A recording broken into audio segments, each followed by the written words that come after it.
Europa está muerta y no lo sabe. ¿Europa es una potencia militar? Sí. La respuesta es no. ¿Europa es una potencia energética? Tampoco. Somos dependientes de todo el mundo. Hemos sido una potencia intelectual, Grecia, los clásicos, etcétera, la democracia, pero ahora mismo no pintamos nada en el mundo. No tenemos ejército, no tenemos tampoco energía para depender de nosotros mismos, dependemos de todo el mundo. Y Europa, para mí, aparte de que tiene poblaciones las más envejecidas, yo creo que la más envejecida de todo el planeta, no está sabiendo adaptarse a la situación actual. Y los impuestos es otro ejemplo más, simplemente.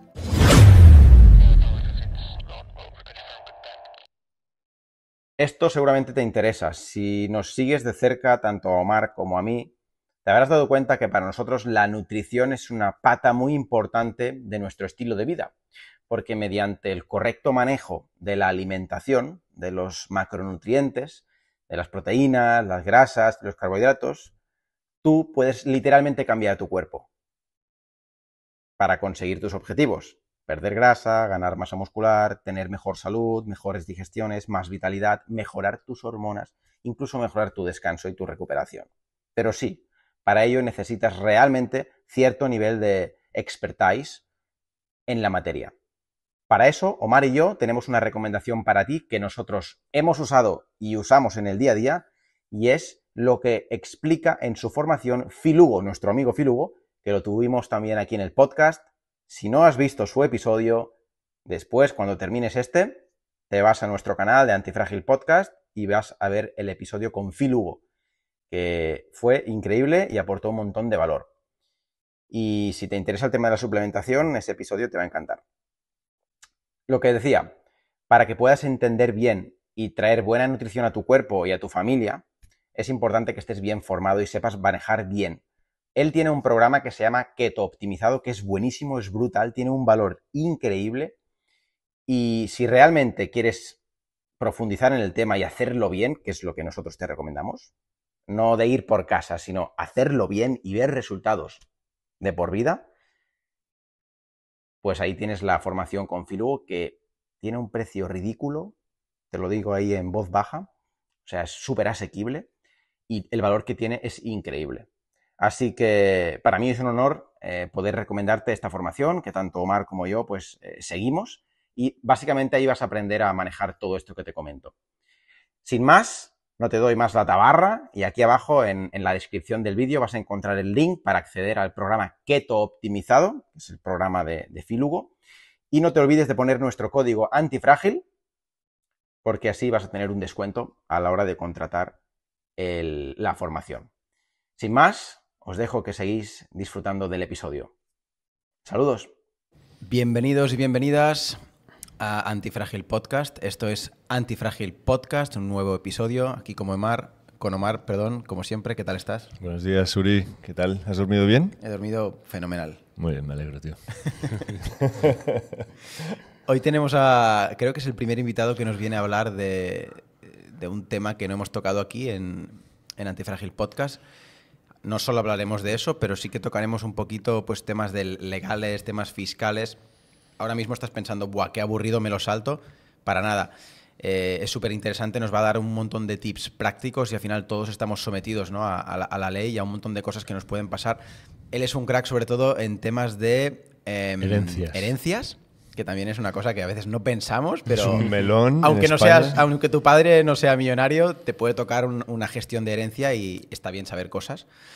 Así que sin más, hoy con nosotros está David. Dicen que es inevitable los impuestos y la muerte, con lo cual inevitablemente pasamos todos por ahí. Sí. Primero, muchas gracias por invitarme, Omar, Uri. Es un placer estar aquí, así que mil gracias. Un placer. Encantados, David. tío. Aparte, el tema herencias creo que es algo que, como dices, la muerte de impuestos nos toca a todos. Todos nos vamos a acabar muriendo y todos tendremos algún familiar que acabará muriendo y nos acabará dejando algo, por poco que sea. Bueno, no siempre. Bueno, deuda, quizás. Deuda. Por eso. Es muy importante saber, porque en las herencias lo relacionamos siempre a un sí, voy a recibir algo, pero muchas veces, supongo, en las herencias es importante decir no. Exactamente. Explícanos en qué casos dirías que no a una herencia. Lo primero, cuando una persona fallece, es analizar qué te va a dejar. qué activos, qué pasivos, qué deudas, tal. ¿Para qué? Para tú tomar la decisión si quieres o no aceptar la herencia, porque una vez que la aceptes con carácter general, se puede hacer alguna limitación. Si tu padre o tu madre tenía deudas, tú las asumes como tal, así que tendrás que fijarte bien en si te interesa aceptarla o no. Y si te interesa aceptarla, ver si quieres aceptarla con el límite de que si hay muchas deudas que luego se descubren porque no constaban en la herencia, al menos no afecta a tu patrimonio personal. Se pueden hacer aceptaciones así a beneficio de inventario que se llama, pero la clave primero es, voy a estudiar qué es lo que voy a aceptar y luego decido si lo hago o no. Para poner un ejemplo, imagínate, a mí de momento no me ha pasado. Pero cuando muere un familiar directo que te deja una herencia, un piso, lo que sea, Sí. ¿cuáles son los pasos a seguir? El paso número 1 sería primero tener toda la documentación relativa a eso. Por ejemplo, hay que acreditar primero que esa persona ha fallecido. Parece una cosa muy obvia, pero hay que tener un certificado de defunción. Luego tenemos que analizar si hizo o no hizo testamento, porque quizá en el testamento dijo, le dejo a este hijo mío, Omar, que es mi hijo favorito, tanto, o le dejo a otro hijo menos, o lo que sea.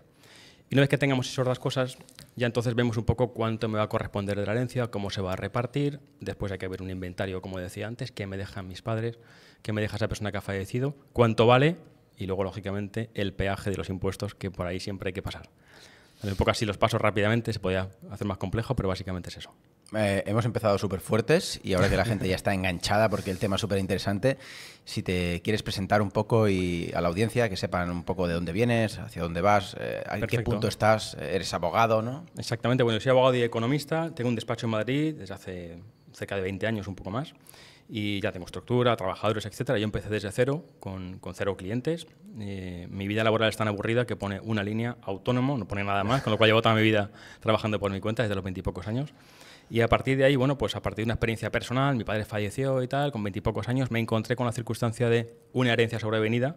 Hostia. Sí, me la hicieron mal, digamos, yo tenía 20 y pocos años, tuvimos que corregirla. ¿A qué te refieres como sobrevenida? No, que era inesperado el fallecimiento, con lo cual me tuve que encontrar una herencia personal, que es la de mi padre, Vale. pero digamos que no estaba dentro del plan. Y quien nos hizo en aquel momento los impuestos y tal, nos lo hizo mal, hubo que rectificarlo. Y entonces a partir de ahí tuve mi primera relación, digamos, con ese mundo de las herencias.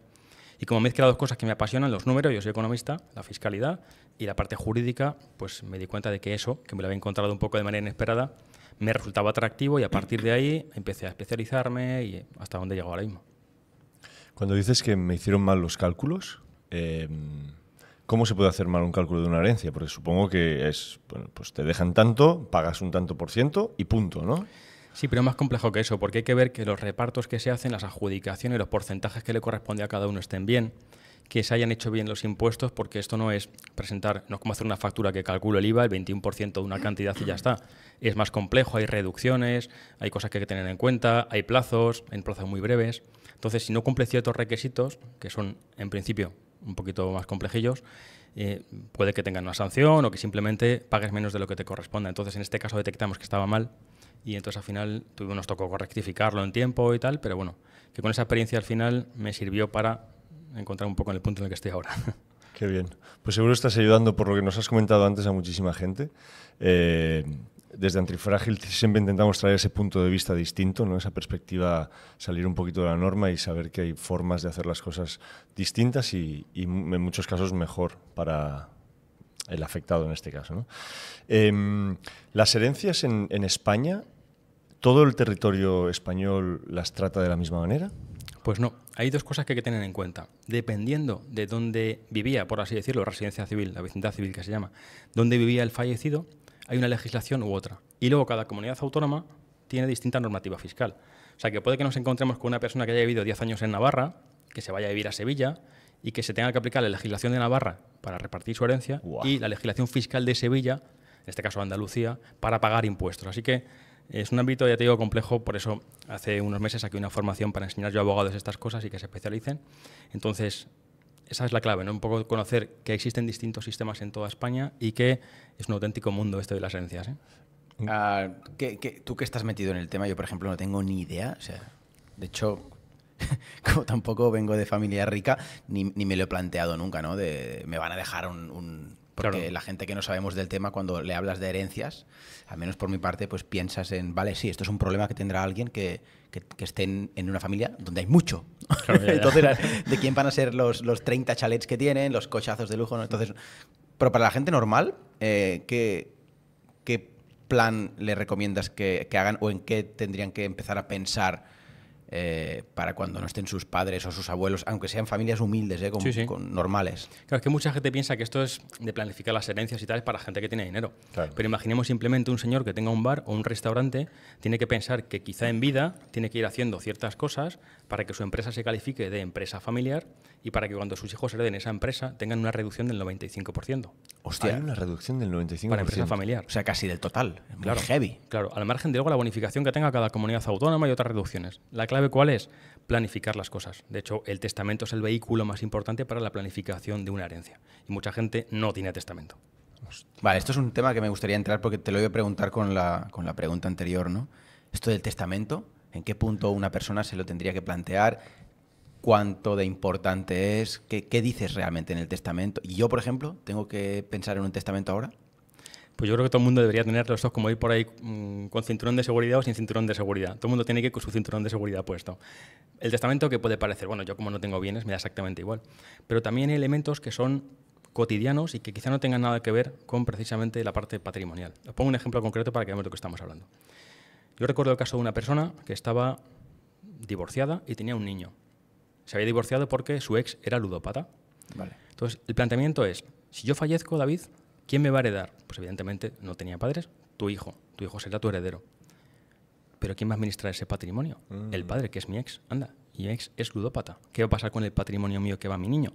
Entonces, el testamento, ¿qué pasa? Que puede cubrir este tipo de contingencias para que puedas controlar quién va a administrar, por poner un ejemplo sencillo, el patrimonio de tu hijo en el caso de que tú fallezcas.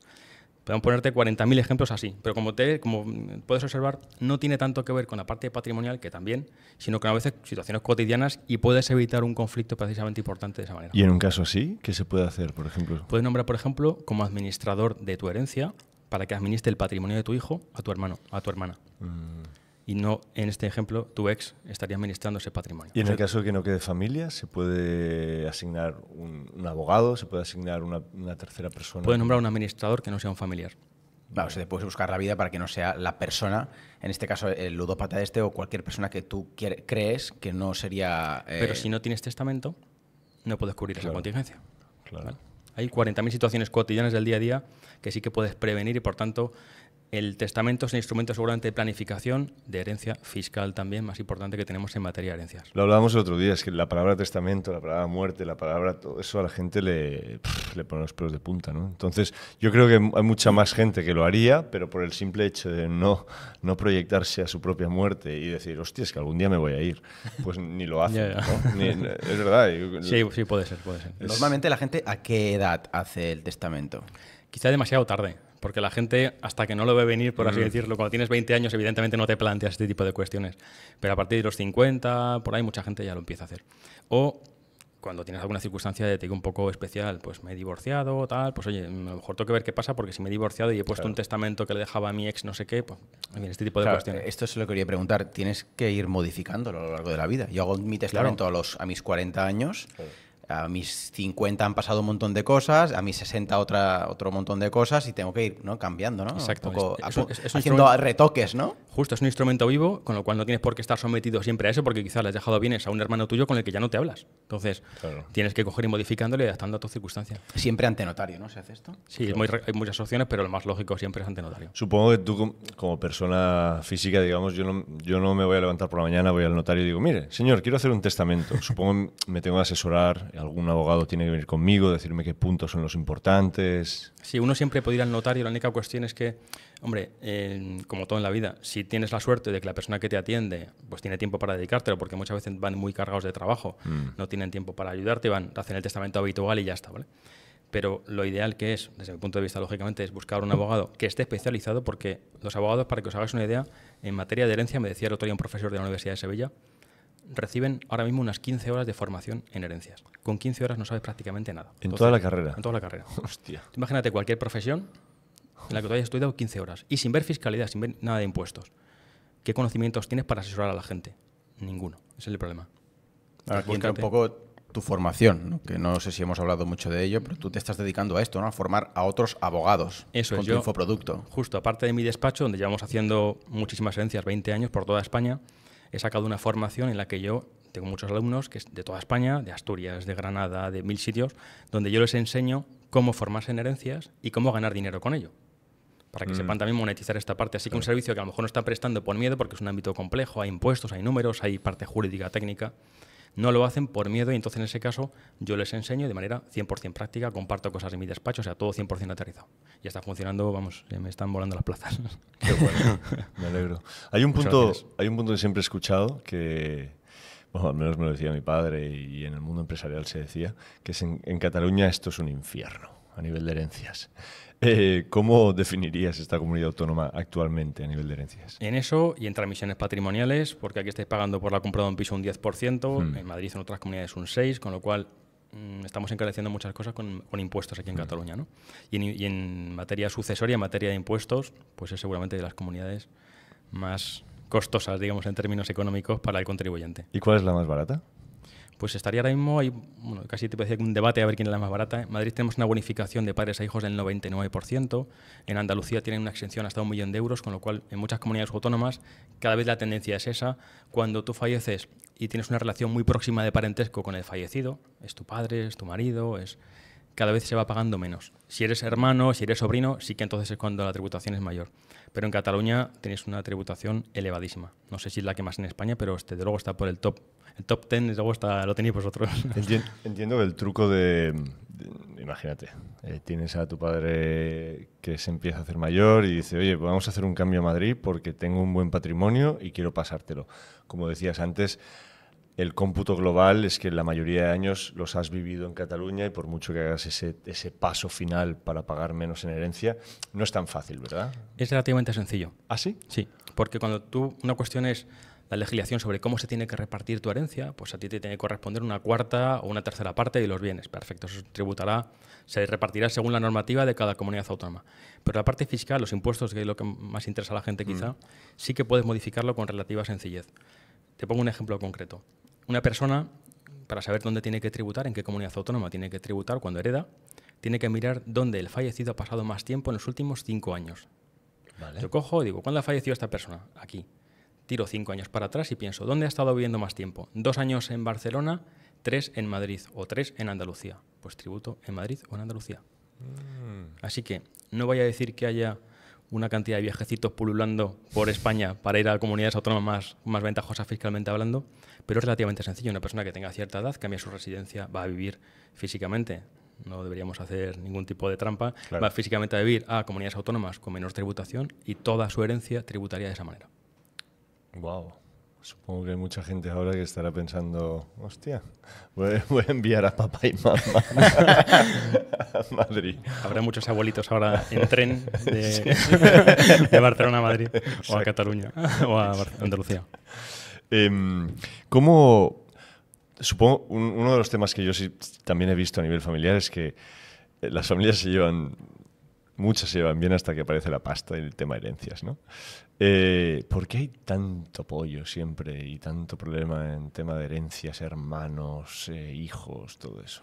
Pues imagino que, igual que pasa con los divorcios o cualquier empresa, por ejemplo, tienes socios, también a lo mejor tienes conflictos. Siempre que hay cualquier relación humana y hay algún tipo de relación de poder, económico, afectiva, divorcios, por ejemplo, etcétera, aflora quizá la parte más vil, digamos, del ser humano, porque a veces no son cuestiones racionales. Yo he tenido que estar en herencias en las que estábamos repartiendo una máquina de escribir. Te puedes imaginar una máquina de escribir. Papá quería que yo la tuviera y estar en una sala un hermano, otra hermana, en fin, a veces situaciones así.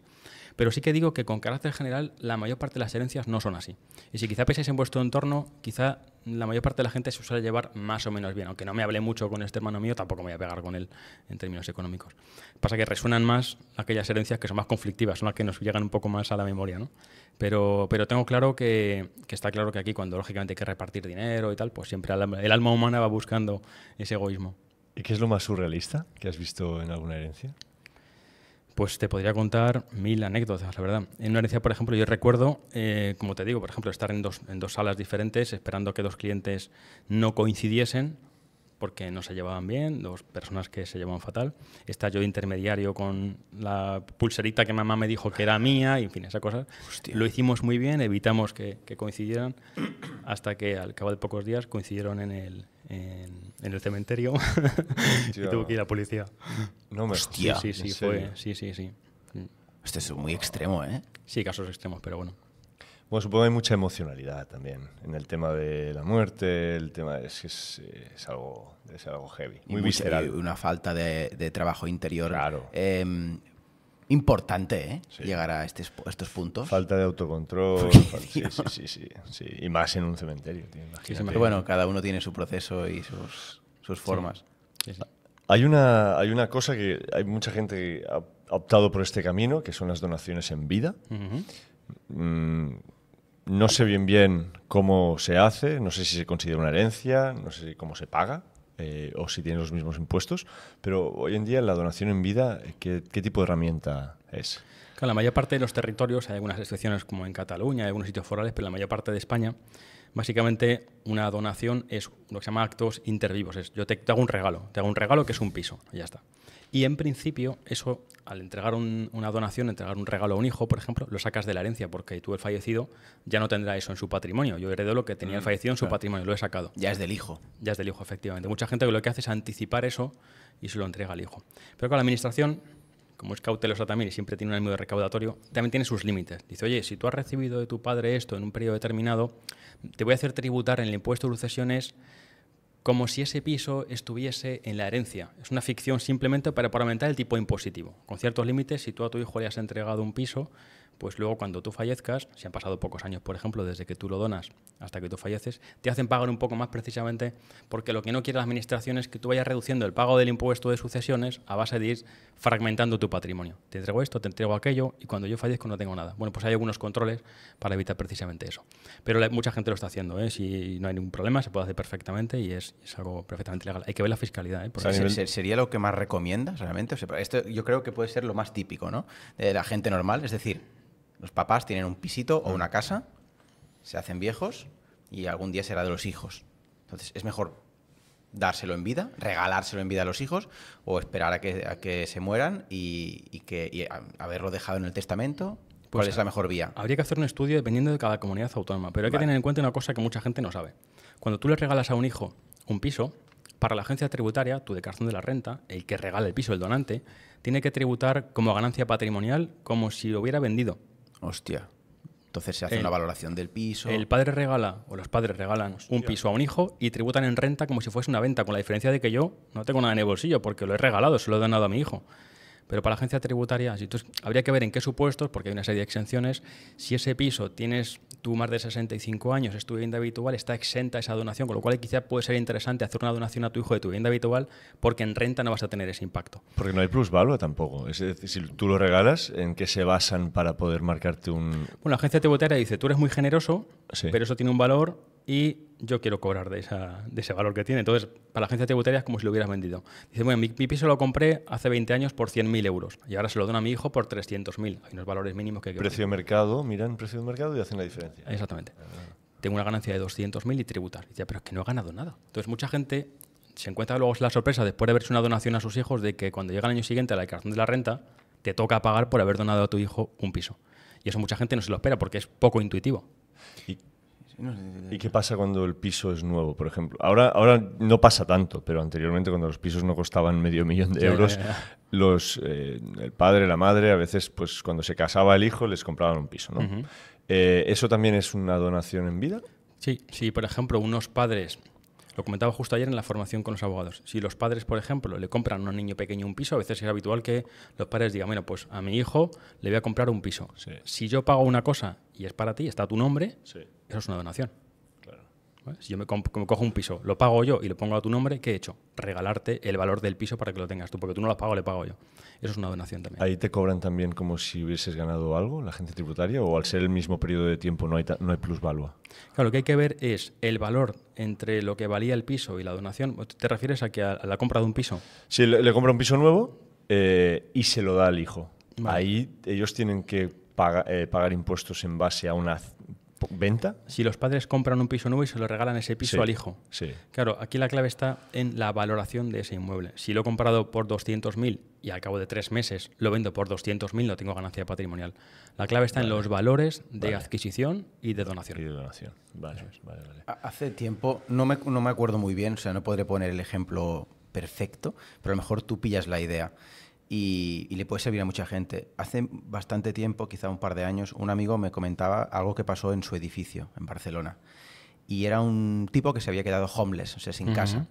Y estaba en la calle, estaba ahí, pues, por eso hablábamos de él, ¿no? Y él lo conocía su caso y me explicó, ¿sabes qué le ha pasado a este tipo? Le puede pasar a mucha gente que no se lo espera. Y dije, ¿qué le ha pasado? Y me dijo, no sé exactamente, insisto, pero iba por ahí. Era un tío que vivía con sus padres. No recuerdo si el piso estaba pagado o no. Tenían hipoteca, pero creo recordar que ya estaba pagada la hipoteca. A lo mejor no, pero lo que pasó es que sus padres fallecieron así un poco más rápido de lo que esperábamos y el tipo se quedó pues ahí en el piso solo y el banco le dijo, vale, tienes que pagar una cantidad que el tipo no pudo pagar y se quedó en la calle, se quedó en la casa del banco. Y mi colega me lo decía un poco frustrado porque creo que la casa estaba o pagada o muy a punto de pagar. No sé si conoces este tipo de casos. Puede ser algún caso del estilo siguiente, que es una persona acepta una herencia, no es conocedora de que hay deudas, hay hipotecas, etcétera, y el banco efectivamente, tú tienes que pagar la deuda que tuvieran tus padres. Porque Vale, o sea que ya estaba pagada seguramente. Tenía deudas la casa. O sea, si está Seguramente. pagada, Si está pagada, evidentemente ningún banco te puede quitar se queda nada. el niño, se queda el hijo, digamos. Evidentemente, pasa a ti y te quedas con la casa. Pero si hay una hipoteca pendiente o una figura que utiliza mucha gente, que es la figura de la hipoteca inversa, que es ancianito o ancianita que no tiene herederos o tiene herederos muy lejanos, sobrinos, primos, y dice, oye, yo quiero tener un buen nivel de vida. ¿Qué es lo que hago? Hipoteco mi casa, recibo una renta mensual para complementar mi pensión y eso genera una deuda que ya la pagan a mis herederos. ¿Vale? Yo cojo hipoteco, tengo 70 años y tengo una pensión pequeña, pero tengo aquí un inmueble sobre el que estoy viviendo que tiene un valor importante. Lo hipoteco, hipoteca inversa se llama, el banco te va pagando una renta mensualmente, imagínate, 500, 600, 1.000 euros al mes, yo tengo un nivel de vida más elevado y esa deuda la pagarán mis herederos. Hostia. Perderán el piso y lo que haya dejado pendiente de pago. Qué fuerte. Se llama hipoteca inversa, lo hace sobre todo gente que no tiene mucha relación o muy cercana con eso, porque claro, un hijo generalmente la gente no se lo quiere hacer, pero claro, si tiene unos Es como una sobrinos, putada, unos primos... ¿no? Es como una putada para después quien lo hereda, que piensa que tiene un piso limpio y dice, hostia, que tengo 25.000 euros aquí de deuda extra, ¿no? Pero puedes renunciar siempre, ¿no? A una deuda tú. O sea, Siempre, si ves claro, un pollo eso es. raro, Claro, nosotros hicimos hace poco una herencia con una hipoteca inversa de 325.000 o 330.000 euros de hipoteca que había que pagar y los herederos lo aceptaron. ¿Por qué? Porque había más bienes. Vale, tengo esto con hipoteca, pero tengo una casa que vale 400 y pico mil, tengo 100.000 euros en bancos. Sí, tú etcétera. valoras Valoras y- todo, eso es. Pues te quedas el pack entero, no puedes escoger. Exactamente. La herencia no se puede someter, digamos, a condición ni a plazo. Puedes decir, mira, yo me quedo con esta parte y el resto no la quiero. ¿No? Eso es un todo y lo coges tal cual. ¿sabes? o lo tomas o lo dejas. Eso estaría bien, poder escoger. Esto sí. Mira, la deuda no me apetece. No me apetece, salga del banco. El coche sí. Yo sí que he visto gente que no ha podido heredar pisos o casas por la parte líquida, digamos, de impuestos que tenían que pagar, ¿no? Porque claro, dice, hostia, ¿cómo me voy a quedar esta casa si tengo que pagar cuánto es de un piso, por ejemplo? Claro, es que depende de la comunidad autónoma, y depende de la relación de parentesco, etcétera. A lo mejor en Madrid, Andalucía pagarías poco y en otras comunidades autónomas pagarías mucho. Pero mira, nosotros tenemos un caso como el que estás comentando tú más o menos. Una persona que tiene que pagar en Andalucía 320 y tantos mil euros, calculamos el otro día, de impuestos de sucesiones. Porque es una relación, son tíos, son sobrinos, una relación de parentesco muy lejana. Es más alto. Y más alto, claro. Entonces, claro, puede suceder que digas, me sale pagar mucho, pero ¿y cómo pago esto? Porque yo puedo tener mucha herencia en inmuebles, pero no tener activos líquidos o activos financieros para pagar eso, ¿no? Entonces, hay sistemas, hay formas de pagar esa parte. De financiarlo. ¿Qué ejemplo, por ejemplo? Porque claro, tú no puedes vender el inmueble que vas a heredar hasta el momento que lo heredes. O sí puedes vender ese inmueble y con ese líquido pagar los impuestos y te dan un pequeño margen o una carencia de tiempo. Claro, hay varias formas de solucionar ese problema que mucha gente tiene, ¿no? Primero, existe el clásico aplazamiento y el aplazamiento y ya está. Pero claro, si tienes que pagar 300.000 euros, por mucho que te concedan 2 o 3 o 5 años, es una cuota importante. Gordo, sí. Pagar esa cantidad en un plazo tan breve es complicado. Que mucha gente, hay que buscar otras alternativas, por ejemplo. Mucha gente no sabe que si el fallecido tenía fondos de inversión, acciones, aunque no tuviera líquido en la cuenta, puedes pagar los impuestos contra esos fondos de inversión o esas acciones. Está regulado en el reglamento de sucesiones y se puede hacer. Otra cosa que se puede hacer es, mucha gente tampoco sabe que para garantizar ese aplazamiento puedes hipotecar los inmuebles a favor de la administración. Tengo una casa, la hipoteca a favor, imagínate, de la Generalitat, de la Junta de Andalucía, de la Comunidad de Madrid, de aquí donde sea, la hipoteco para garantizar el pago del impuesto, como si fuese una hipoteca. Hay 1000 soluciones más. Y otra solución, por ejemplo, sería básicamente decir, vale, tengo una herencia, nos ha pasado hace poco con un cliente, y lo que hago es que vender mi herencia. Se llama técnicamente vender derechos hereditarios. De hecho, hay gente que se dedica a eso. Hostia. Hay despachos de abogados que lo que hacen es que se dedican a localizar herederos. Dicen, mira, ha fallecido un primo tuyo que hace 30 años que no le ves y hemos detectado que tiene un patrimonio importante. Yo me ocupo de todo. Yo me ocupo de... Y a lo mejor ni sabía que se ha muerto. No, evidentemente. El primo Tenemos lejano. un caso así en el despacho. Hostia. Eran ¿me puede llamar alguien a mí? ¿Me puede decir, hay un primo tuyo súper lejano? Y yo, ¿qué dices? Tío, eso es una estafa, ¿no? Claro. Por eso estamos nosotros ahí. Yo fliparía. O sea, primero tengo que asegurarme que esto es cierto. Claro. Y después, suponiendo que es cierto, dices que me deja tanta cosa. Y tú mismo me dices... Y no te interesa porque tienes que pagar tan. Claro, pues este cliente que no esperaba nada va a recibir 300.000 euros de pronto. Entonces, ¿qué sucede? Claro, como esto puede haber cosas raras, a todo el mundo le chirría. Claro. En este caso, nos han contratado ¿para qué? Para fiscalizar todas las operaciones. Oye, todo lo que se va a hacer va a pasar por mi abogado, etcétera, etcétera. Entonces, la gracia cuál es que el ejemplo que estaba comentando es, mis clientes podrían decir, mira, te vendo la herencia, te vendo los derechos hereditarios y tú te ocupas de hacer todos los trámites. Y a mí me das lo que quede después de haber vendido los pisos. ¿Vale? Y el despacho de abogados, la empresa que sea, se ocupa de hacer todos los trámites, vende todo, paga los impuestos. ¿Qué ha sobrado? 300.000. Vale, pues yo me llevo tanto y tú te llevas tanto. De cara a herencias entre empresas o una persona que tenga una patrimonial y tenga varios pisos, locales, lo que sea, y fallece y eso le pasa a un familiar, ¿funciona de la misma forma? Claro, la clave está en... Vamos a ver cómo preparamos nuestra empresa para que se califique como empresa familiar. ¿Y qué notas tiene esa empresa familiar? Básicamente no puede ser una patrimonial. Es decir, no puede ser una empresa que simplemente acumule inmuebles y ya está. Tiene que tener, esa es la clave, una actividad económica. ¿Y qué se considera actividad económica? Pues, por ejemplo, si yo tengo pisos y los tengo alquilados, que es una característica de una patrimonial, he acumulado mucho patrimonio, tengo inmuebles por toda España, por donde sea, y los tengo alquilados. ¿Eso es una actividad económica? La respuesta, dice la agencia tributaria, es que no. Porque tengo que tener una persona contratada, jornada completa, para que se considere que es una actividad económica. Y además tiene que tener sentido jurídico. No puedo meter a mi marido o a mi mujer para 3 pisos. ¿Vale? Entonces tiene que tener sentido económico eso. O bien eso, si tengo una sociedad que se dedica al alquiler, tengo que tener personas contratadas, en este caso una persona, jornada completa, para que se considere actividad económica. O una sociedad, una actividad normal y corriente, como decíamos antes, un restaurante o cualquier tipo de empresa.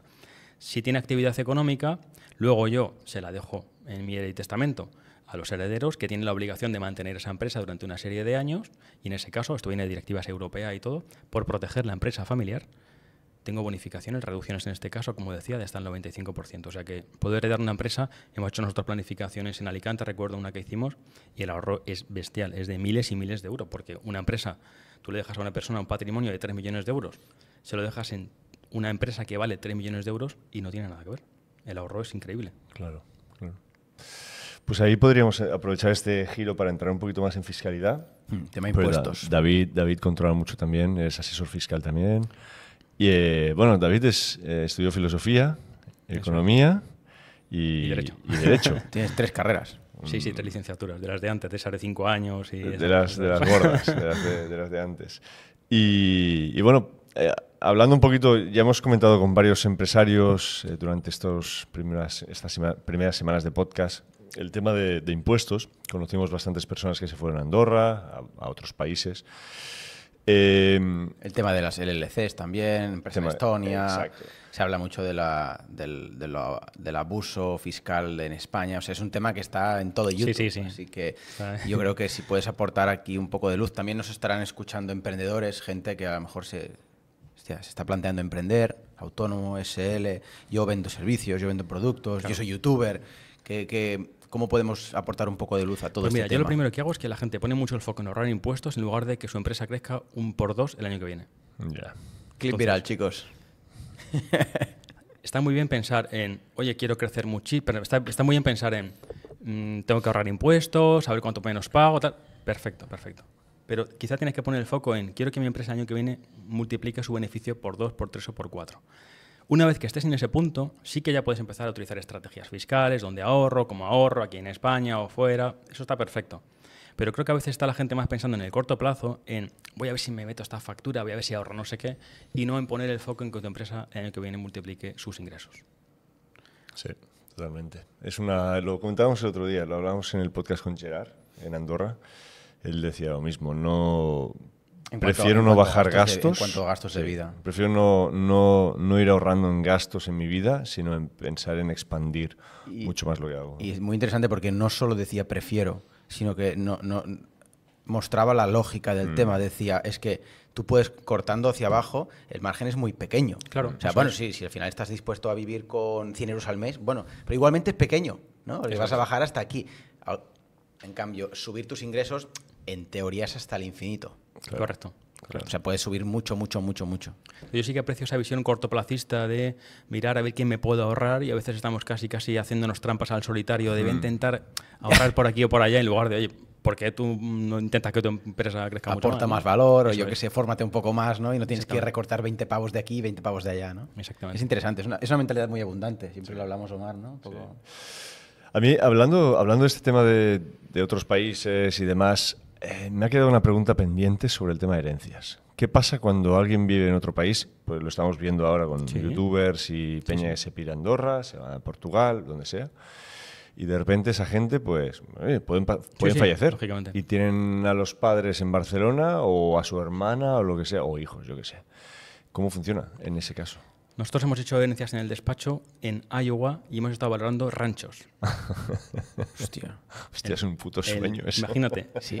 Además, el sistema anglosajón funciona de manera muy, muy diferente aquí, no tiene nada que ver con el resto ni en Europa siquiera. Entonces, la cuestión está en que si tienes un punto de conexión con España, imagínate, tu padre está afuera, el fallecido está afuera, en este caso Andorra, donde sea, y tienes aquí familiares, algo vas a tener que hacer en España. En cuanto tengas algún punto de conexión, o bien herederos aquí, o bien que tengas inmuebles en España. Yo no tengo herederos, tengo un heredero aquí, pisos, y todo mi patrimonio está en otro lado. Perfecto. En cuanto haya conexión con España, aquí hay que pasar por caja. Hay que pasar impuestos. Sí o sí. Lo tienen bien montado, ¿eh? Sí, lógicamente tienen dos obligaciones. Uno, porque tú residas aquí, etcétera, o simplemente porque tengas patrimonio. Aquí muchas veces hacemos herencias de gente que vive en otros países, pero aquí tiene un inmueble por inversiones o porque el fallecido tenía aquí algún fondo de inversión o lo que sea. Hay que pagar por aquí. Y el tema LLC, que se ha puesto muy de moda, imagínate, estás haciendo pasta y alguien te dice, oye, ¿por qué no te miras el tema LLC? Puedes pagar impuestos en Estados Unidos, donde sea. ¿Cómo lo ves eso? Porque claro, va por modas todo esto, ya se sabe. Sí, generalmente Delaware, Nuevo México, donde se opaca un poquitín la información, no es cualquier sitio. Sí. Pero bueno, claro, yo el problema que veo de las LLCs, que se está abusando de esa situación, ¿vale? Porque la agencia tributaria siempre va un poco lenta, pero tiene 4 años para revisar todo lo que se ha hecho. Entonces, aquella gente que se ha ido arbitrariamente y venga, monto una LLC, que hago clic y la monto en Nuevo México y luego facturo y entonces tengo todo desde ahí, la agencia tributaria llega y tarda 4 años en llegar. Así que mucho cuidado con ese cortoplacismo del que antes hablábamos de voy a ahorrar algo de dinero de esta manera, porque quizá dentro de un tiempo no vas a poder justificar la realidad de las operaciones porque tú estás aquí en Barcelona, en Madrid o donde estés y vas a tener quizá un problema fiscal. Y sobre todo yo el problema que veo con las LLCs, que no digo que la rechace, simplemente que es un instrumento como todo, hay que utilizarlo para lo que se vaya a utilizar.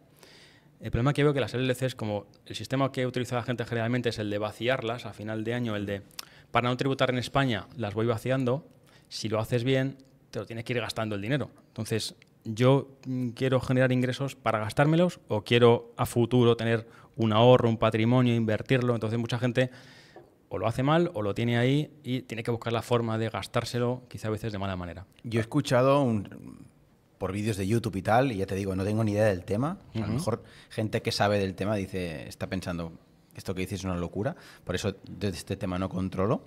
Siempre me asesoro bien por profesionales y hago las cosas bien y tal.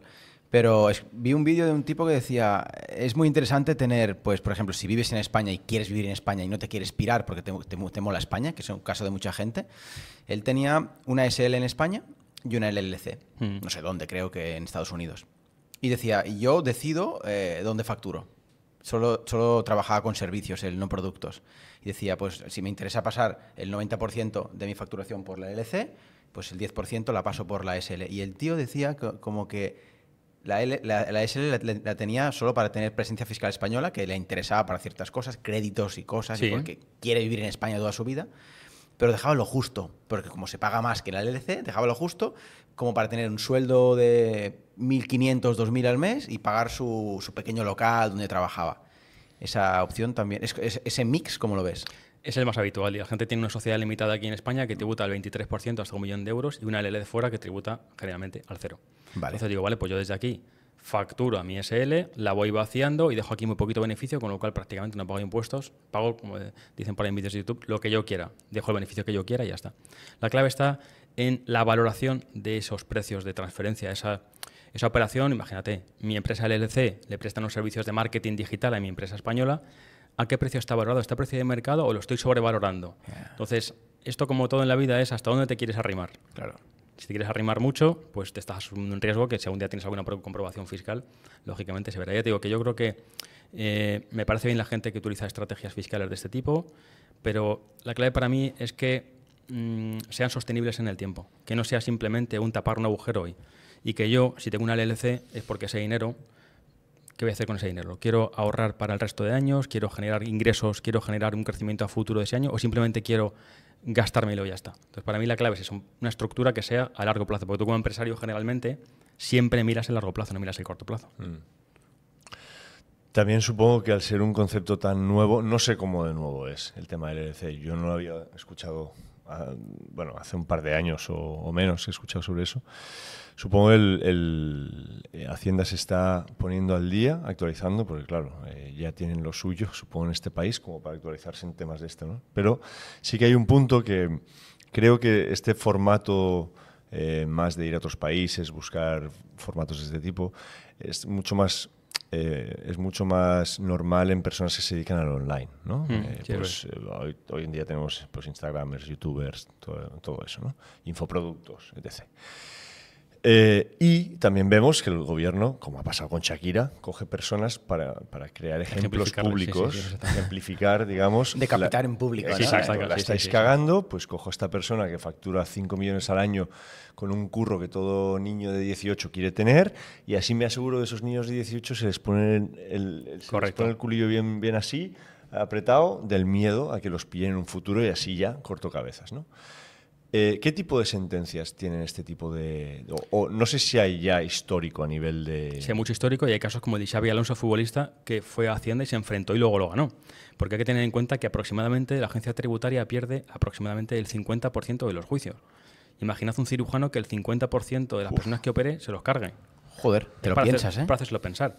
Simplemente para pensar que quizá el trabajo que está haciendo la agencia tributaria, cuando va contra un contribuyente y luego pierde en sede judicial, el 50% de los juicios es porque quizá no lo están haciendo muy bien. Y porque hay evidente abuso, porque el contribuyente, ¿qué hace? Primero tienes que pagar y luego recurrir. Voy contra ti, considero que estás haciendo las cosas mal, me pagas y luego ya si quieres recurres. Pero de momento te toca pagar o avalar la cantidad que te estoy diciendo. Y a partir de ciertas cantidades, a partir de 120.000 euros, se considera que hay delito fiscal y ya la amenaza es con cárcel. Entonces, claro, si yo te pongo encima de la mesa, tienes que pagar esta cantidad, puedes ir a la prisión, etcétera, tú negocias de una manera que no es muy justa, porque tú a lo mejor prefieres pagar y no ir a un procedimiento judicial, porque dicen, mira, pago, llegamos a un acuerdo, o no, prefiero no tener una sentencia por el riesgo a eso. Y encima cuando son personas conocidas que tienen un impacto mediático que le afecta a su carrera, la gente les va a criticar, etcétera. Pero es el caso de Xabi Alonso, que es uno de los más conocidos, digamos, el futbolista de Real Madrid, el exfutbolista, fue a juicio contra la agencia tributaria jugándose el tema de la prisión y lo ganó. ¿Era una LLC en su caso? ¿O? No, tiene estructuras, si no recuerdo mal, en Portugal, etcétera, porque esto de las estructuras del LLC que comentábamos no es una cosa nueva, digamos, los futbolistas y tal, lo han hecho toda la vida. Han cedido generalmente sus derechos de imagen a empresas que casualmente estaban domiciliadas en sitios con menor tributación, para lógicamente pagar menos impuestos. Se ha hecho siempre, no es una cosa novedosa. Y lo siguen haciendo grandes corporaciones. La clave está en eso, en que tú al final, como persona particular que eres y que te pone encima de la mesa la posibilidad de ir a prisión, pero si pagas una cantidad importante y reconoces que has estado pagando menos impuestos, te evitas la presión, ¿qué haces? ¿Te la juegas todo a una sentencia? pues hay gente que paga. Pero eso luego hay mucha gente que prefiere no arriesgarse a eso. Y eso para mí es una posición de abuso. Porque si tú sabes que primero tienes que pagar, ya de momento mucha gente no va a poder continuar con el procedimiento. Quizá grandes patrimonios sí, pero una persona normal y corriente, primero me pagas o me avalas esto y luego ya si quieres recurres. Pues hombre, es una situación. Y luego ya te digo que encima si la agencia tributaria pierde el 50% de los juicios aproximadamente, es porque realmente no lo están haciendo del todo bien. Pero les da igual, la máquina recaudatoria es tan bestial que puede machacar a muchísima gente. Entonces, para mí el sistema es perverso.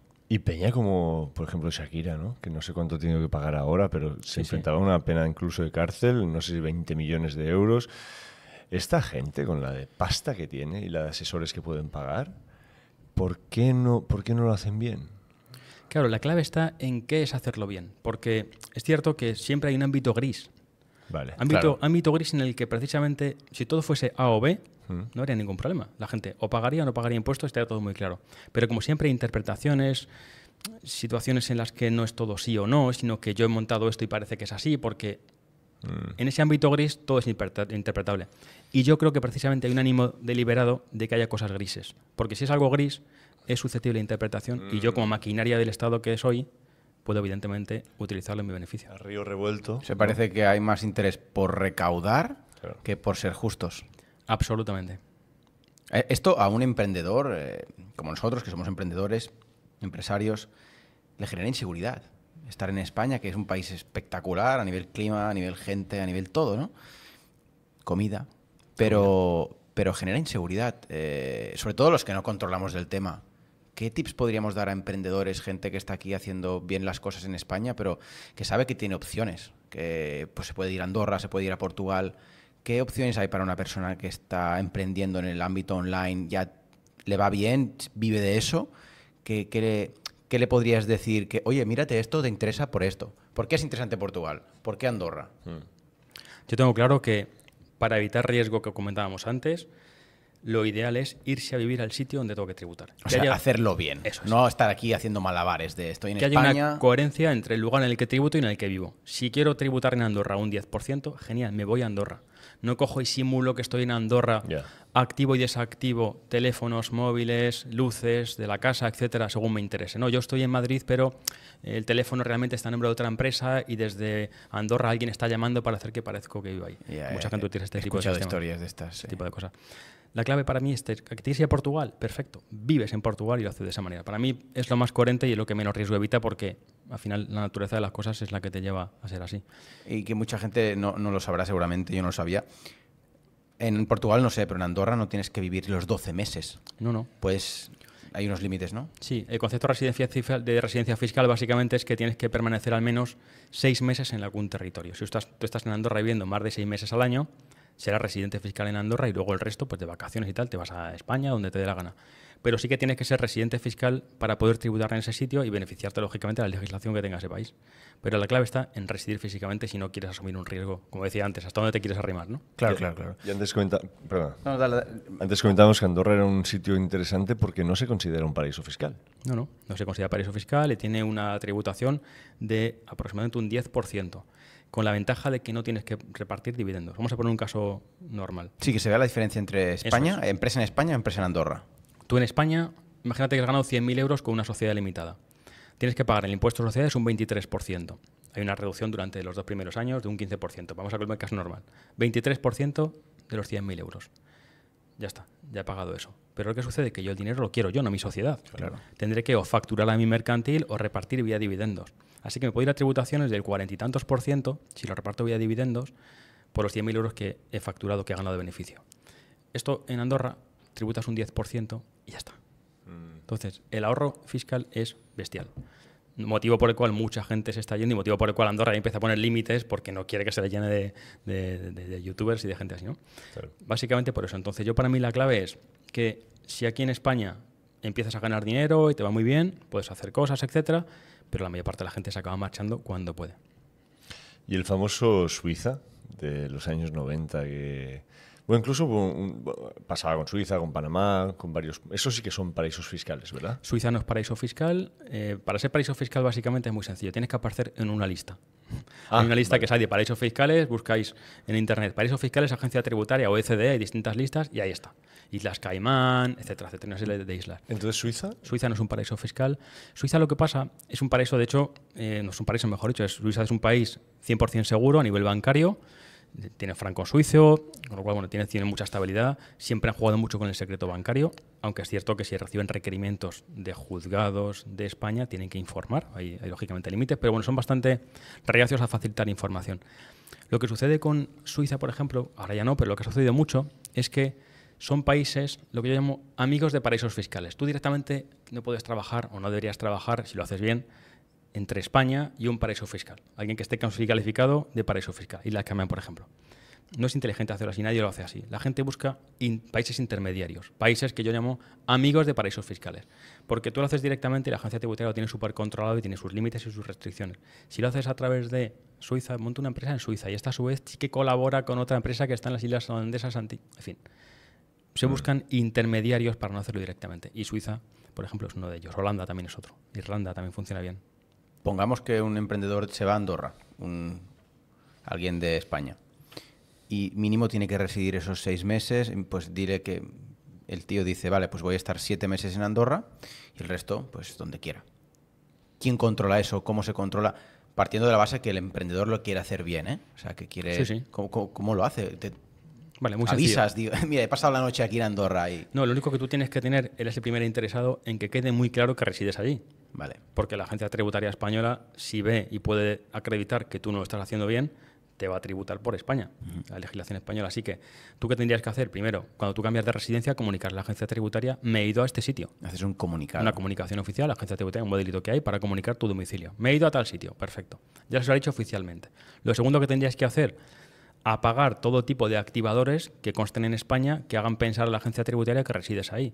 No tiene sentido que yo esté empadronado en una casa en Madrid, en Barcelona, no tiene sentido que tenga un teléfono móvil aquí. Para un gimnasio en Barcelona. Exactamente, Bueno, igual, Barcelona. si viajas puntualmente para ver a tu familia, cosas así como un gimnasio, ¿sí que puedes tenerlo o no? Perfectamente, puede ser, no, nada te lo impide. Son ¿vale? las zonas grises, ¿no? Ya. Claro, sí, sí. Pero la clave está en eso, en que tú actives detectores de que resides en Andorra, pues tienes ahí pues todo tu médico, etcétera, etcétera. Vale. La luz, el agua está a tu nombre. Tienes que deliberadamente pensar que quieres que esté a tu nombre para que conste que esté a tu nombre. Y evitar que no haya ninguna cosa que pueda hacer pensar a la agencia tributaria, si lo quieres hacer bien, que sigues residiendo en Madrid. Porque a lo mejor te cambiaste esa casa en la que tú estabas, en Barcelona, por ejemplo, están viviendo tus padres, pero tú no has cambiado la luz y sigues dando la luz a tu nombre. La casa en la que vivías se la han dejado a tus padres y residen ellos ahí y no has cambiado la luz, por ejemplo. Con lo cual hay un dato de la agencia tributaria que dice, oye, pero si aquí, según Iberdrola, información que recibe la agencia tributaria, tú tienes aquí consumos eléctricos. Entonces, ¿qué te interesa? Hacerlo bien. Es apagar, digamos, toda la información que tengan en España y activarla en Andorra para hacerlo correctamente. Y dada la información, en muchos casos el exceso de información que tenemos hoy en día, pero la gente se hace más preguntas, tiene más acceso a fuentes que antes no había. ¿Hasta dónde? Porque antes comentabas que poco a poco Europa está haciendo el cerco más corto, más apretado, digamos, ¿no? Para controlarnos un poco más. Pero ¿hasta dónde pueden tirar del hilo? Porque llegará un punto... bueno, mira lo que pasa en Francia ahora mismo, que hay una queja, o lo que estábamos viendo con los agricultores, ¿no? Al final esto es algo que nos afecta a todos. No estamos yendo a un nicho específico de profesión. Estamos hablando de que todo el mundo está puteado con los impuestos. Y no hay una respuesta a nivel gubernamental que digas, coño, es que esto es Suiza, Suecia o Noruega, ¿no? A nivel de pues, beneficios sociales y demás. ¿Hasta dónde crees, o cuál es el futuro de España? Porque, claro, cada vez más la riqueza se va a ir de este país. Entonces, ¿qué nos vamos a quedar? ¿Con todo lo demás? ¿Y cómo que tendrán que subir aún más los impuestos porque hay menos riqueza? O sea, ¿hacia dónde estamos yendo? Para mí Europa está muerta y no lo sabe. Europa es una potencia militar. Para mí Europa está muerta y no lo sabe. Para mí Europa es una potencia militar. Sí. La respuesta es no. Europa es una potencia energética, tampoco. Somos dependientes de todo el mundo. Hemos sido una potencia intelectual, Grecia, los clásicos, etcétera, la democracia. pero ahora mismo no pintamos nada en el mundo. No tenemos ejército, no tenemos tampoco energía para depender de nosotros mismos, dependemos de todo el mundo. Y Europa, para mí, aparte de que tiene poblaciones de las más envejecidas, yo creo que la más envejecida de todo el planeta, no está sabiendo adaptarse a la situación actual. Y los impuestos es otro ejemplo más, simplemente. Estamos en un mundo globalizado en el que, haciendo 2 clics, vas a tributar donde te dé la gana. Y en lugar de pensar en formas para que la gente tribute aquí y pague impuestos y que sea un continente amigable, lo están haciendo al revés. Vamos a poner bloqueos, vamos a poner limitaciones para que la gente, en lugar de estar aquí a gusto y tributando, se vaya. Entonces, al final es como si dices, eso es como las compañías de teléfono malas que dicen, tengo una cláusula de permanencia y no te puedes ir. Pues hombre, yo prefiero no tener a una persona atada, sino que voluntariamente se quiere quedar. Es el problema que tenemos. Hay una cosa que escuché el otro día y decían, tal y como está el patio en España, mejor que, si te puedes ir, mejor que te vayas antes de que te vaya muy bien. Por un tema de la exit tax y todo esto. Si lo puedes explicar un poco. Sí, básicamente consiste, así un poco técnico, básicamente consiste en que cuando tú tienes una empresa y te va muy bien, si te quieres ir, te valoran la empresa como si la estuvieras vendiendo, por así decirlo. De tal suerte que dicen, oye, tus participaciones, montaste una empresa por 3.000 euros, ahora valen tanto, pues tienes que pagar impuestos. Hay una especie como de límite a la salida. Vale, esto a mucha gente le limita, ¿no? Incluso hay casos, yo tengo algún conocido de que se querría ir, pero lo que le clavan por irse, el tío ya se queda, ¿sabes? Claro, y precisamente es para eso lo que decíamos, la estrategia de las malas compañías de teléfono. Te tengo esclavizado conmigo porque si no, te irías. Pues vamos a intentar generar un sistema que haga que la gente quiera estar aquí y no que yo evite que se vayan. Claro. Hay un punto que también me rompe bastante la cabeza debido a esta nueva ola de profesiones, sobre todo a nivel online, ¿no? El otro día lo estábamos viendo en un vídeo donde nombraban a un un influencer muy famoso que vive en Miami, es español y demás. Y lo culpaban de que parece ser que le estaban inspeccionando porque cobraba todo por PayPal y que, bueno, eso era un poco... estaba en esas aguas grises, ¿no? ¿Qué está pasando con estas formas de cobrar intermedias como PayPal, Waze, Revoluts, bancos online que no sabemos bien dónde están las sedes, queda todo como, bueno, hasta los 50.000 euros no hay que informar al país de origen? ¿Qué está pasando con todo eso? No hay que confundir el medio de cobro, que puede ser Stripe, puede ser PayPal, lo que sea, yo puedo cobrar a los clientes como quiera, y luego, si ese dinero que he cobrado tributa o no tributa. Claro. No hay que diferenciar. Yo he cobrado de este medio, como decíamos, Wise o lo que sea, y luego la clave está en dónde tributo o no tributo. Eso es una cosa. Y lo segundo es que cualquier español que tenga cuentas en el extranjero tiene que informar a la agencia tributaria cuando estas cuentas son de 50.000 euros para arriba. Simplemente informar, no hay que pagar nada. Si ese dinero ha tributado, lógicamente, yo tengo ahorro, me lo puede mandar a Suiza, perfecto. Lo dejo ahí, pero tendré que informar de ese saldo. De hecho, ha habido procedimientos judiciales contra la agencia tributaria porque las sanciones que imponían por no informar, simplemente no informar, eran extraordinarias. Era un abuso extraordinario y la Unión Europea ha rectificado a la agencia tributaria en ese sentido, porque simplemente mucha gente mayor que había trabajado en Suiza, por ejemplo, de joven, tenía ya ahorros y no le habían informado y la agencia tributaria le sancionaba por no comunicarlo. Para que es un poco hasta el nivel de control que tenemos. Y lo que decía antes de, oye, los medios de pago es una cosa y luego dónde yo tributo es otra. Pues supongo que la agencia tributaria corta por el mismo rasero a todo el mundo. O sea, a ellos no le expliques tu historia personal o eso, ¿no? He trabajado en Suiza, en no sé qué y tal. Supongo que tienes que entrar en procesos ya legales para que empiecen a rascar y todo eso, ¿no? Claro, en este caso, ¿qué sucedía? Que simplemente por informar, gente que tenía los ahorros ahí, no es que hubieran hecho nada raro, tenían unas sanciones tan importantes que la gente las empezó a recurrir, las han llevado a Europa, claro, y les han dicho que es un abuso lo que estaba haciendo la agencia tributaria española y ha sido prácticamente desestimada la mayor parte de las sanciones y han cambiado el sistema ahora y ahora ya las sanciones no son tan bestiales como eran inicialmente. ¿Todos los países de Europa están así digamos, de jodidos a nivel de impuestos? Mi experiencia es que se parecen todos bastante. Pensad que al final vamos hacia una armonización fiscal. Es verdad que no todos son iguales. Yo creo que estamos en el punto, seguramente, como decíamos antes, en el top 5, digamos, de los peores en ese sentido. Hostia. Es fuerte, sí. ¿eh? Es fuerte, sí. Top 5. Claro, la cuestión está que para un emprendedor España no es un sitio agradable.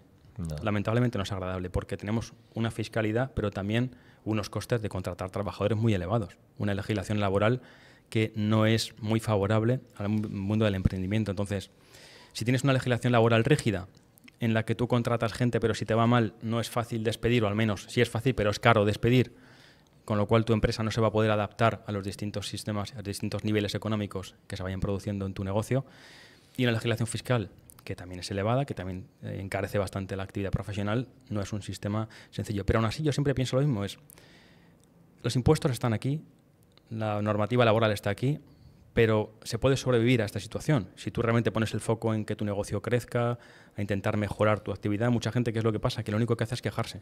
Claro. Es que los impuestos en España, es que la legislación laboral, perfecto. Pero con todo esto hay gente que se hace millonaria. ¿Tú por qué no lo haces?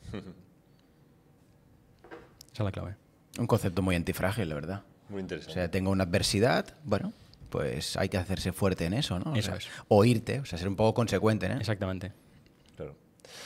¿Cuál es una cosa que siempre me ha rayado bastante es cuando un asesor fiscal te da pues como lo que ha pasado con Shakira, ¿no? Te dice, oye, yo considero que tendrías que ir por aquí, porque no creo que esa estructura la haya creado esa señora. Evidente. Entonces, ¿qué sucede con la responsabilidad subsidiaria de un asesor fiscal? Porque al menos la experiencia que yo he tenido es que cuando ha habido errores, líos, lo que sea, al final el asesor no es responsable de esa situación. ¿Por qué? ¿Por qué no hay un seguro asociado a ello? ¿Por qué no hay una responsabilidad más directa con el asesor? ¿Qué sucede ahí? No acepto nunca consejos de personas que no se jueguen el patrimonio contigo. Vale. ¿Qué quiero decir? Tú puedes aceptar consejos de cualquier persona que esté pululando por internet, monta una LLC, haz no sé qué, haz no sé cuántos. Perfecto. Pero si ese consejo está mal, ¿tú tienes alguna responsabilidad? Si la respuesta es no, solamente me la juego yo. Entonces es muy fácil dar consejos cuando el que te los da no se juega el tipo con ello. Claro. ¿Yo qué es lo que pienso? Pienso, si tú eres un profesional, que estás en mi caso, economista, abogado, que estás colegiado, que tienes un seguro de responsabilidad civil, que toco madera, nunca me ha tocado utilizarlo. Si tienes esa circunstancia, sabes que ese profesional tiene detrás un respaldo, está en un sitio físico donde puedes ir a verle, etcétera. Pero si yo te estoy dando consejos y no tengo un solo patrimonio aquí en España, ¿qué sucede si yo me equivoco con mi consejo y tú tienes un problema? Porque como tú decías, la agencia tributaria va contra ti, no va contra el asesor. Otra cosa es que luego tú puedas derivar la responsabilidad y decir, oye, mira, asesor, monté esto porque tú me recomendaste A, B o C. Pero es una cuestión entre vosotros. De momento la agencia tributaria inicialmente siempre va contra el contribuyente. Pero ¿cómo un asesor va a formar parte o se va a jugar el cuello? Me refiero a la corresponsabilidad, en el sentido que yo te doy un consejo y cuántas veces muchos asesores dicen, te doy un consejo pero no te lo pongo por escrito. Vale, ¿Por qué? vale. O sea que ya notas en la propia acción, ves una duda o que no se la quieren jugar a dejar nada escrito porque ni ellos confían en que eso vaya a funcionar del todo. Claro, ¿no? otra cosa es que te diga, mira, puedes montar una LLC en Estados Unidos, pero yo te advierto de que hay esta serie de riesgos. Ya. Genial, tú tomas la decisión en base a al riesgo que puedas tú decidir asumir. Pero si yo te digo, monta una LLC y no te digo nada más, Ya. Ahí es un tema de moralidad ya también, ¿no? exactamente. De no engañar, pero sí que dejar de decir ciertas verdades para no limitar el... Sí, o simplemente por proceso. facturar más, por querer Claro. un cliente, etcétera. Quizá muchas veces la gente oculta decir las cosas íntegramente y yo prefiero que lo coherente, darle a una persona Claro. todo el plan, toda la estructura, digamos, de lo bueno y lo malo que tiene cada cosa y que decida libremente. Sí, Pues, si una persona monta una LLC y lo hace con una gestoría, que por ser gestoría y tener una oficina física ya tienen todo el tema de la responsabilidad civil Sí. que habéis dicho, tendría que estar tranquila, ¿no?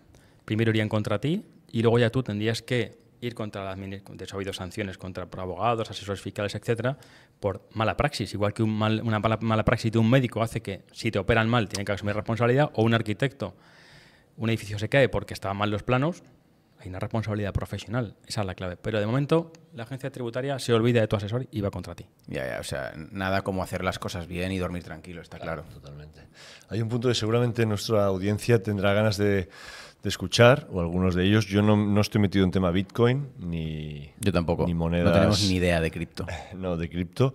Pero ¿cómo funciona el tema de impuestos en cripto? Porque hay mucha gente que compró cripto hace 15 años o 10 años, no sé, y de repente todo esto se ha convertido en una pelota que tienen cientos de miles de euros en una cuenta, ¿no? ¿Cómo funciona eso a nivel de impuestos? Pues eso da para varias horas, ¿vale? Yo sí que estudio la fiscalidad de cripto, pero no tengo un solo Bitcoin, no tengo absolutamente nada invertido en criptos, por una cuestión simplemente que creo que las inversiones, en mi caso, no van por esa línea, ¿vale? Es muy interesante porque hay un reglamento MiCA, un reglamento europeo, y creo que ya se está un poco adaptando, pero la legislación todavía un poco por detrás de todo el sistema de criptomonedas. De hecho, por eso todavía hay mucho margen para, mucha gente lo utiliza como vía de planificación fiscal, etcétera. Entonces, para mí uno de los problemas que tiene quizá todo el mundo cripto es la información, porque es un ámbito muy complejo donde la agencia tributaria no tiene una información todavía muy clara, pero sí que es cierto que ya está obligando a que los sitios donde tú tienes depositadas tus criptomonedas empiecen a informar ya a la administración de, oye, pues tengo aquí una wallet, tengo tal, y que empiecen los depositarios, por así decirlo, de esas criptomonedas a informar a la administración. Sí, pues es un mundo que, bueno, tanto tú como yo desconocemos totalmente. A mí me hablas de cripto y es como si me hablas en chino. No, es que no tengo ni idea. No lo entiendo. Ni tampoco me ha interesado nunca. Prefiero ir en mi caso, a hacer squats. He tenido que aprenderlo básicamente para comprender la fiscalidad, no por otro motivo. Yo como inversor no tengo inversiones en criptomonedas, pero sí que necesito saber cómo funciona, qué es holdear, cómo se mina, etcétera, simplemente porque entendiendo los conceptos ves la fiscalidad. Pero sí que digo que la agencia tributaria, pues hombre, como siempre comentábamos antes, va con retraso en todo este tipo de cuestiones. Así que se le han escapado muchas cosas, pero como hay 4 años, ya se pondrán las pilas. Es cierto eso que dicen de que lo he oído muchísimo, ¿no? De que no va a haber pensiones. Si tienes más de 30 años, no cuentes con que te quede una pensión, una jubilación, ¿no? Quien está pensando en... Por parte del Estado me refiero, ¿eh? Sí, sí. Si te la generas tú ya es otra cosa. Yo creo que quien está pensando en cobrar una pensión o vivir de ella, desde luego tiene que despertarse de ese sueño profundo. Aunque sea cierto que va a haberla, serán 2 euros quizá, ¿no? De la época. Ridículo. Seguramente hay alguna, pero de subsistencia. Así que bien, acabaremos teniendo una pensión de jubilación y compaginándolo con un trabajo. Pensemos que Europa va a estar completamente envejecida. Así que, Claro.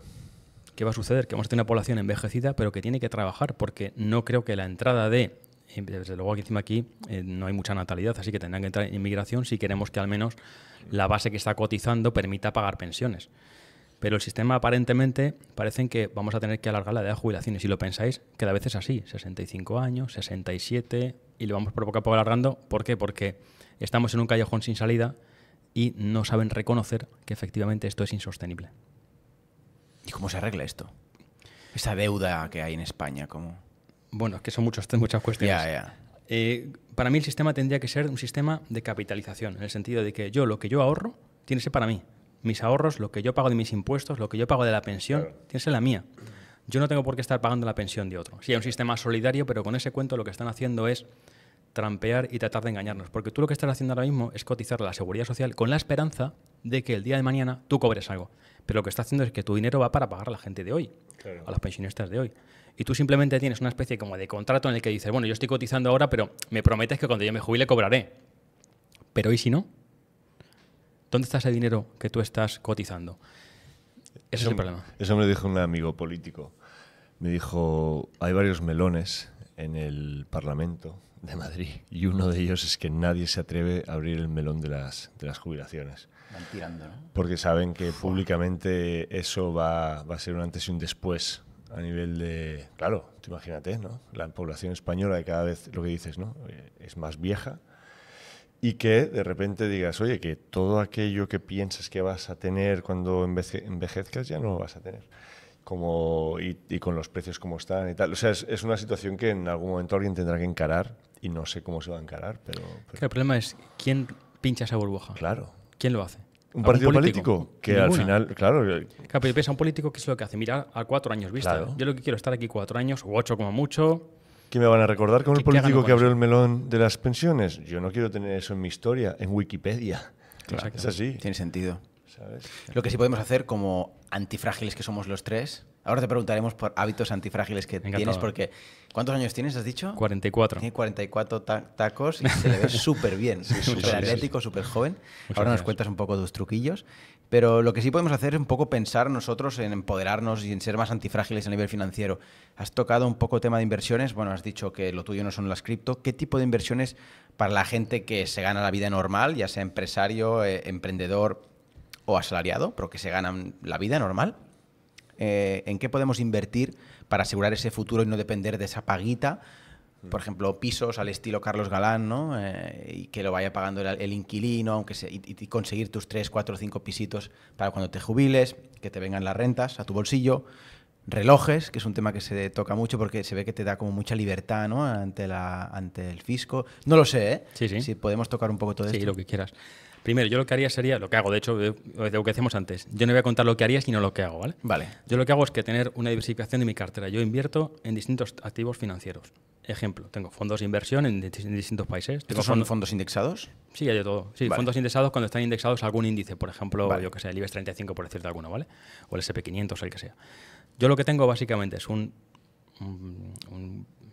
diferente panel, digamos, de estructuras de inversiones. Tengo, por ejemplo, inversiones en fondos de inversión.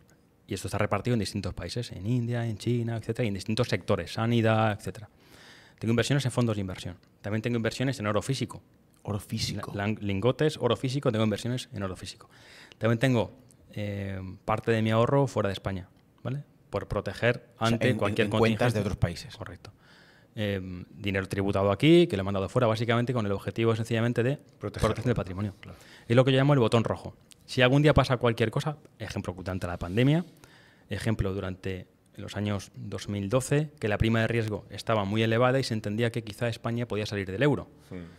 Yo no llevo toda mi vida trabajando, soy autónomo desde los 20 y pocos años. Para que se devalúe todo a la peseta de nuevo. Por una mala gestión de los políticos o por cualquier acontecimiento resulta que yo pierda todo. Claro. Pues una parte de mi patrimonio está fuera simplemente porque es mi plan B. Pues si un día pasa algo, puedo sobrevivir, digamos, con lo que tengo fuera.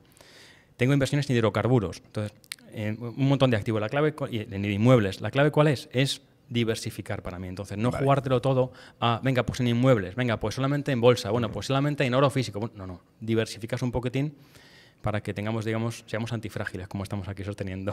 Lo del oro, no tengo ni idea de estas cosas, me genera curiosidad. ¿Dónde guardas oro? No tú, ¿eh? Me refiero, no hace falta que cuentes tus secretos, pero una persona, ¿dónde guarda el oro? ¿En su casa? Te lo pueden robar. Es una opción que yo no hago ni haría. Te pueden capar de alguna forma. Las propias empresas que te venden el oro, que al final tú lo que haces es que tienes un contrato, tú no coges. Puedes ir físicamente a ver tu oro si quieres, pero tienes un contrato donde dicen este lingote con esta numeración es tuyo. Te pertocan tantos lingotes, pero tú nunca los has visto quizá. No, nunca, en ningún absoluto. Y luego lo que haces es que uno, o si tú los quieres físicamente conservar y guardar, los puedes llevar a tu casa. Para mí no tiene ningún sentido. En el jardín, ¿no? En el jardín, lógicamente. No tiene ningún sentido. O lo que puedes hacer es, lo más habitual, que esas empresas te suelen ofrecer también el depósito. En cajas fuertes, etcétera. Entonces tienes las dos cosas, la inversión en oro y luego también destaco la cobertura del depósito. El mantenimiento.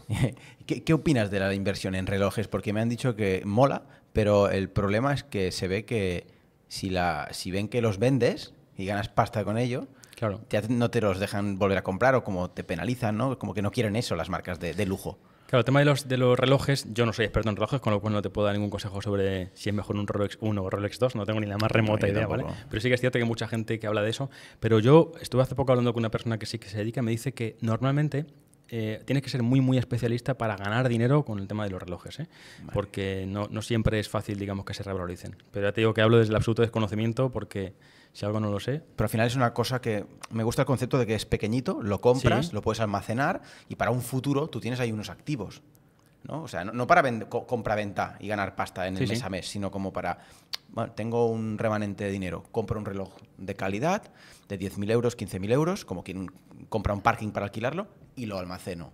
Y a lo largo de tu vida has podido almacenar unos cuantos relojes y a lo mejor los hereda tu hijo, por ejemplo, o si tiene un problema tu familia, puedes vender un reloj y solucionar un problema. En ese sentido lo veo, es pequeño, es manejable, ¿no? Lo veo mejor que un inmueble o un cochazo, ¿no? Sí, pero también tienes lingotes de oro chiquititos. A lo mejor puedes hacer el lingote en lugar de cogerte el lingote de esto de las películas, ¿vale? De las cajas fuertes. Simplemente a lo mejor lingotes chiquititos de 1.000 euros a lo mejor. He visto de estos. Y son perfectamente vendibles, ¿no? Vale. Es otra alternativa. ¿Se paga impuestos por vender ese tipo de cosas?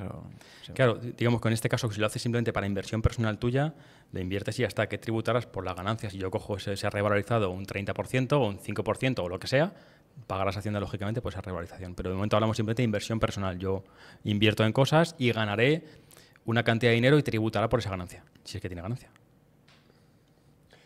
Wow. Vaya, es que es un tema, sí, es un tema. Vaya temazo, tío. O sea, es algo que es como que tengo que integrar. Me encantaría hacer un segundo podcast para integrar todo esto, sacar preguntas e incluso un día hacer preguntas a la audiencia para que nos digan qué temas quieren. Sí, me encanta lo que dice Omar, porque es hacer a la audiencia y a nosotros más antifrágiles, porque suelen ser temas que no controlamos una mierda. Claro. Ni del testamento, ni impuestos, ni es como que haces lo que...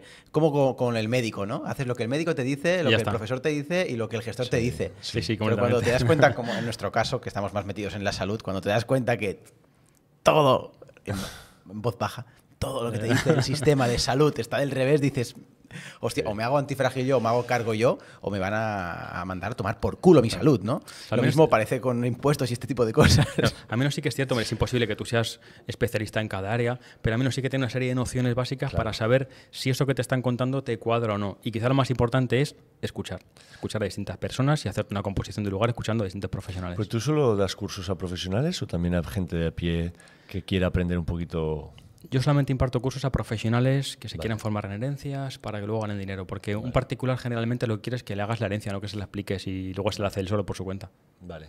Claro. Como si dice, yo quiero que me operes, no quiero saber cómo me tengo que operar. ¿Sabes? Ya, arréglame el brazo, ¿no? Claro. Tiene todo el sentido del mundo.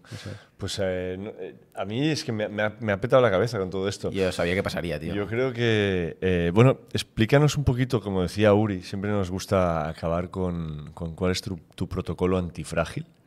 Claramente es un tipo... De salud, porque el financiero sí. lo tiene muy claro y financiero profesional lo y tienes no lo clarísimo. entendemos mucho. Y tampoco yo, no sé si. Saber un poquito de ti como David, como persona, si eres papá, si tienes familia, si entrenas, cómo te cuidas, cómo comes. Qué bueno. ¿Cómo encaras la vida? Pues, bueno, al final, esto va un poco de quién eres, un poco en el fondo, ¿no? Bueno, quién eres, qué es lo que haces. Yo cuando la gente piensa, oye, pues, realmente quién es David, yo puedo hacer una definición formal. Bueno, pues tengo 44 años, soy abogado, economista, estudio la carrera de filosofía, tengo un despacho en Madrid, llevo toda mi vida como autónomo, emprendiendo. Me apasiona aprender y emprender. Yo no he hecho otra cosa más que montar negocios desde los 20 y pocos años. He tenido una empresa de reformas. O sea que... Lo que pasa es que, claro, uno cuando se pone a reflexionar sobre su vida, como siempre miramos hacia atrás, hacia el pasado, parece que vivimos una especie como de ilusión autobiográfica por la cual yo selecciono qué hechos de mi pasado hacen que expliquen exactamente lo que soy hoy. Me definen, ¿no? Claro. De manera que parece que hoy es un resultado coherente y absoluto de todo lo que ha pasado en el pasado, pero simplemente porque mi mente selecciona aquello que le cuadra. Muy buenas, ¿qué tal? ¿Cómo estáis? Espero que estéis disfrutando mucho del episodio con David. Me paso por aquí solamente unos segundos, porque a lo mejor te puede interesar formarte con David. Si es así, debes saber que David tiene una formación que se llama experto en herencias de 0 a 100. Según él, y lo leo porque no me quiero dejar nada, es para abogados, para asesores de empresa y profesionales que quieran hacerse expertos en el tema de las herencias y poder ganar dinero con ello, lógicamente. Poder profesionalizarse. Son 3 meses de formación y hay clases semanales en directo con David. Tenéis que saber que si venís de parte de Antifrágil Podcast, solamente tenéis que poner la palabra antifrágil a la hora de contratar la formación y David os va a hacer un regalo muy especial por venir de nuestra parte. Solamente tienes que ir aquí abajo en el vídeo, tenemos la descripción, hay un link donde tú puedes pinchar y ahí accedes a poder contratar la formación con David y vas a poder poner también que vienes de nuestra parte usando el código antifrágil. Sin más, os dejo que sigáis disfrutando de este magnífico episodio. Nos vemos. Lo que estaba comentando es que Generalmente vivimos una especie como de ilusión autobiográfica por la cual lo que eres hoy parece el resultado causal, inexorable, inevitable de una serie de acontecimientos de tu vida. Pues como hice tal cosa de pequeño, como luego justo cuando yo tenía una cierta situación adolescente pasó, y simplemente es porque tu cerebro parece buscar las piezas que hacen que encajen para que todo sea el resultado perfecto de lo que eres hoy como consecuencia de qué pasó ayer o anteayer, ¿no? Entonces, pero en el fondo, ¿qué es lo que soy? Así un poco definiéndome en plan Wikipedia. Bueno, pues tengo 44 años, soy de Madrid, toda mi vida he sido autónomo, no he hecho más que otra cosa más que montar empresas, me gusta aprender y emprender, no he hecho otra cosa en mi vida, y he tenido una empresa de reformas, o sea que tengo una vida un poco en ese sentido un poco peculiar. Y básicamente, en cuanto a mis hábitos así más de salud, que es un ámbito que a vosotros os gusta mucho, yo voy 4 días tengo 44 años, como bien decías antes, voy 4 días al gimnasio para hacer ejercicios de fuerza, que me parecen esenciales hacer ejercicio de fuerza hoy en día. Trato de hacer uno, al menos entre semana, el fin de semana, de aeróbico, con la bicicleta o algo así. Y trato de alimentarme bien y comer, lógicamente, lo mejor posible. Alimentando bien, pues eso, no desayunar una tostada de pan por las mañanas, que es lo que se entiende como alimentarse bien, sino comer otro tipo de cosas, ¿no? Pero bueno. ¿Cómo sería tu desayuno, por ejemplo, del día a día? Pues ahora estoy comiendo muchísima carne. Puede parecer una idiotez, a lo mejor esto no sé si vosotros que sois No, estas cosas. aquí no es idiota. No sé qué pasa, que solo atraemos a carnívoros. Sí. El otro día, el de ayer igual, el Carlos igual, en la oficina, hablaba de Carlos Pulito. Sí, amigo. En la oficina, bueno, ahora más o menos somos básicamente carnívoros. Nos quedamos sin plan, joder, tío. Pues yo ahora estoy, por las mañanas sobre todo, estoy diseñando carne, etcétera, cosas que a lo mejor parecen un poco huevos, desayuno muchos huevos también, y sí que suelo desayunar bastante. Yo me levanto muy temprano, me despierto en torno a las 4:30 o 5 menos cuarto de la mañana todos los días. ¡Wow! Sí. ¡Qué bien, tío! Hay mucho rollo del tema este del club de las 5 y tal. A mí me parece una idiotez este tipo de cosas. Yo lo hago porque mi naturaleza es esa. Y hace Tu cuerpo te lo pide. Literal. Y hace muchos años que aprendí que tienes que vivir conforme a tu naturaleza. ¡Qué bueno, tío! Si mi naturaleza es de mañana, me levanto por la mañana. No tiene sentido que trate de trabajar por la noche, porque yo a las 9 de la noche estoy que parezco medio idiota. Entonces no tiene ningún sentido que ponga el foco de mi energía ahí. Si tu energía es esa, genial, hazlo por la noche. No tienes por qué estar siguiendo este patrón que se ha puesto de moda. Hay peña que curra muy bien de tarde y noche. Perfecto. ¿Y qué problema hay? No hay que coger, me levanto a las 5, hago burpees, hago lo que sea. No. Puedes hacer lo que te dé la gana por la noche, ¿vale? Ice bath. Exactamente. Entonces, yo sí que hace muchos años incorporé el hábito de, aparte de madrugar, que es una cosa natural mía, de meditar. A mí la meditación, mindfulness, me ha cambiado literalmente la vida. Yo era de los que pensaba, esto de la meditación es de perroflautas. Sí, de fumados. Esto es de fumados, efectivamente. Y me he dado cuenta, a medida que cumplo años, de que aquellas verdades absolutas que yo tenía, aquellos nunca, aquellos jamás, me los he comido todos. En algún punto todo ser humano llega ahí, ¿eh? Me los he comido con patatas. Así que ahora me ves a mí meditando todas las mañanas antes de ir al despacho, leo un librito. ¿Cómo meditas? Pues hago meditación guiada. Tengo audios, etcétera, y tengo meditación guiada todas las mañanas, 15, 20 minutos antes de ir al gimnasio, medito. Antes de ir al gimnasio, ¿eh? Sí, voy al gimnasio a las 6, de 6 a 7 de la mañana voy al gimnasio. Entonces me levanto a las 5 menos cuarto, por ahí, entre 4 y media y 5. ¿No comes nada antes de ir al gimnasio? Sí, desayuno, pero depende, no siempre. Lo que hago mucho es escuchar a mi cuerpo. Estoy ahora probando la dieta de ayuno intermitente y simplemente me he dado cuenta, igual que la meditación, igual que con la meditación acabas escuchando lo que piensas, con la alimentación escucho mi cuerpo. Entonces digo, oye, si no tengo ganas de desayunar o de comer, ¿por qué lo voy a hacer? A veces hacemos las cosas por hábitos. Y de esa manera me estoy escuchando más y tengo más conciencia, digamos, del estado de mi cuerpo. Me parece brutal porque el ayuno intermitente, yo que estoy en el sector, se ha usado mucho para aún limitarte más en la vida, cuando debe ser una herramienta liberadora y que te empodere y que te da más opciones y punto. Mucha gente, ¿no? Me ha pasado a mí, de estar en la universidad, empecé hace muchos años, con mi socio, ahí, Nicky, un saludo desde aquí si me estás viendo, ahí muriéndonos de hambre, pero bueno, como habíamos leído en foros de internet la dieta paleo de 2 comidas al día, por la mañana solo coffee, ¿no? Y entrenábamos CrossFit, estábamos con 20 años, estado anabólico total, ¿no? Nuestro cuerpo quería el bacon and eggs por la mañana y punto, ¿no?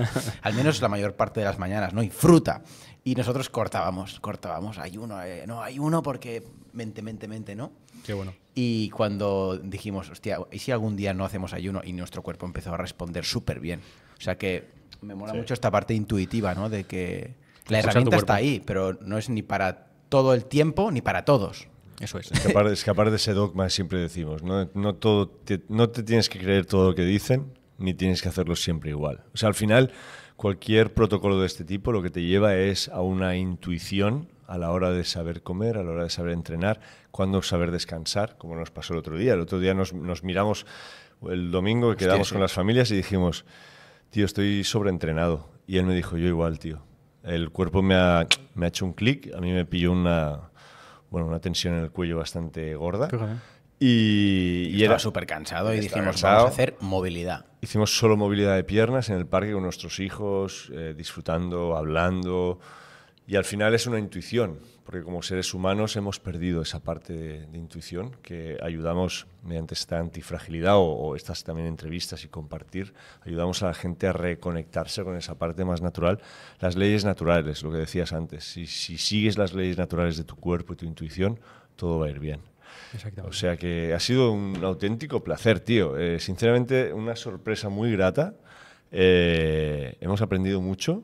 Seguiremos hablando porque me parece... Aparte, es un tío muy humano y me gusta mucho... Yo siempre he dicho que los profesionales no son lo que han estudiado, sino lo que hacen en su vida.